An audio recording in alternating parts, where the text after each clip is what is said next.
Robert, you and Betty have been together now for how long?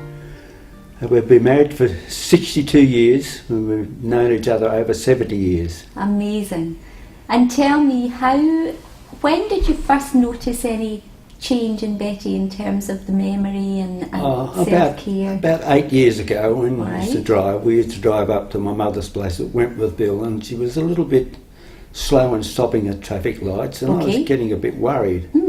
And she kept forgetting things, and our family made a joke of it. Okay. And we had a list on the fridge. Okay. And if you did something silly or forgot something, you went to the top of the list. Okay. So the standard joke in our family was, you tried to get to the top of the list. And so Betty was trying to get to the top of the list, were you? Yes, and then but I noticed that she was forgetting things. And what sorts of things? People's names, places? Oh, yes, people's names, and if we were out somewhere to a concert, and they say, "Hello, Betty," and kiss her, and I could see by the look on Betty's face she didn't know. Yeah. And I used to say, "Well, I know the face, but I've forgotten the name," and they'd tell me their name. Then afterwards I'd tell them that Bet was getting a memory loss.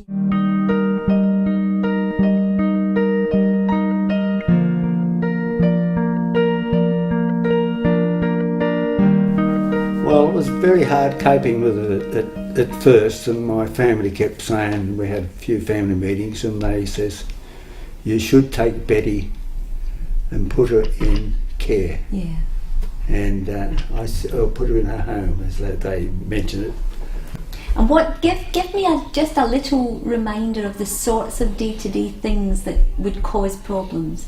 So we'd gone beyond forgetting names and places. Oh, well, then she'd be talking with her eyes open, and in the middle of a sentence go, and just fall asleep.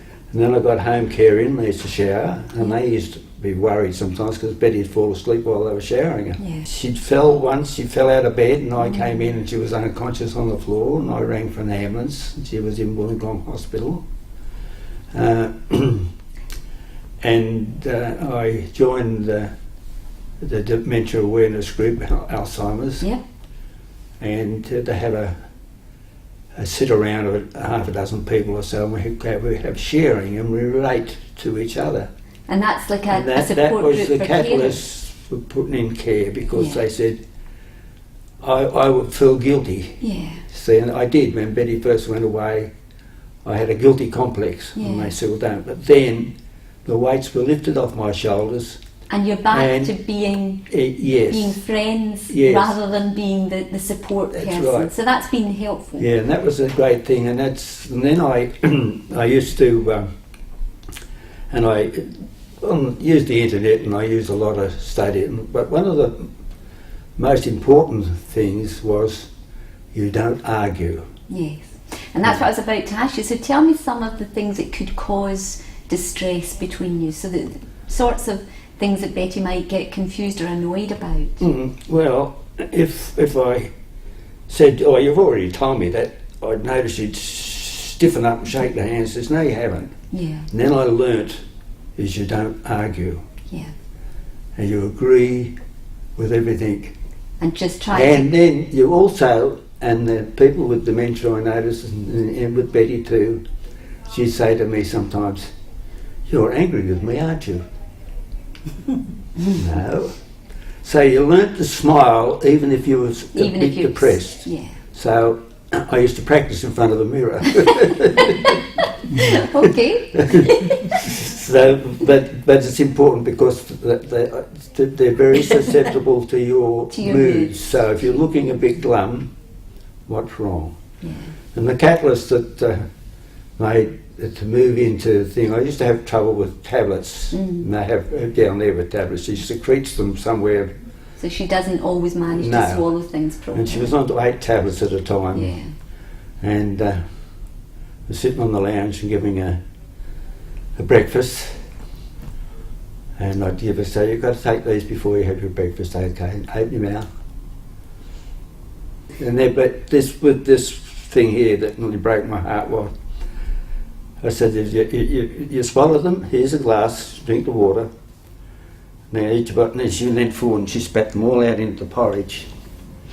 And I broke down and cried. Yeah. And she says, "You don't love me anymore, do you?" And that was then... I think what you're describing there is that you're trying your best to do all the things Yes. to keep her well and to care for her. She can't... You didn't want any of that, did you? No, thank but you. then when And she she's- sees you distressed, she actually can't interpret why that is No, either. So it's a that's right. very stressful thing for both of you. I don't get upset now. I used to be depressed, and depression is an insidious thing. It manifests itself. So I learned to put on a brave face even if I'm not down. You're right. And I think of funny things and laugh. The best medicine of all is laughter. Absolutely. You realise I married an older woman, don't you? What? I used to take her home to my mother's. We met at Sunday school, and we used to go, when we were about 14, 15, I took her home a couple of times because it was the St Andrew's Church of England at Summer Hill, Uh-huh. and we were both in the choir, and she used to sit opposite with her sister, and the women on one side, men on the other. So. Uh-huh. And so she said later on in life that I was more keen on her sister than she was.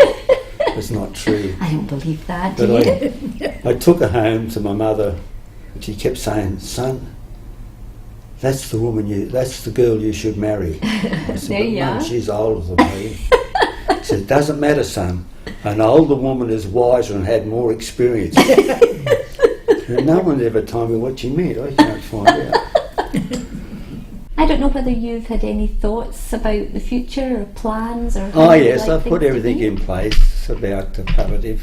Why would you prefer that to going in and out of hospital or in and out of emergency departments? How does Betty Well, find if Betty fell over down there and broke her arm, well, she could go to the hospital and have it reset.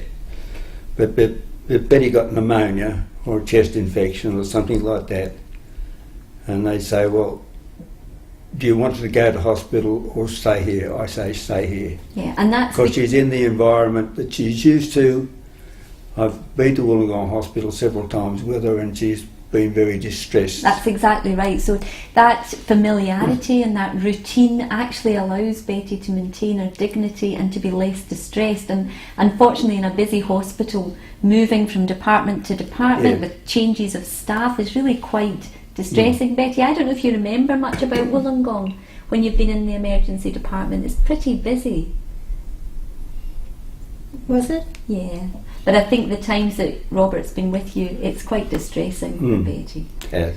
So that's great that you've managed to have that chance to understand the progression of the disease and to plan ahead in a way that maintains dignity and keeps you involved rather than losing control. Yeah. Did you Yes, find that but- process difficult, thinking that through? No, well, I'm in the Arcadians, and in the last 6 months have been 7 of them died. Okay. And they're all younger than me, which is a bit of a worry. All right. So, no, I went to a funeral last week, one of the lamplighters. But Yeah. no, I've got everything in place. I've got our plot down there and at Hooker, and everything's paid for. So. So do you find that that's actually taken a bit of pressure off, the fact you've got all your plans? Yes. Yeah. And I would imagine that takes a lot of pressure off your family because they know what your wishes are. That's right, Yeah. yes. Yeah. Yes, I'm going to do my own eulogy, I think.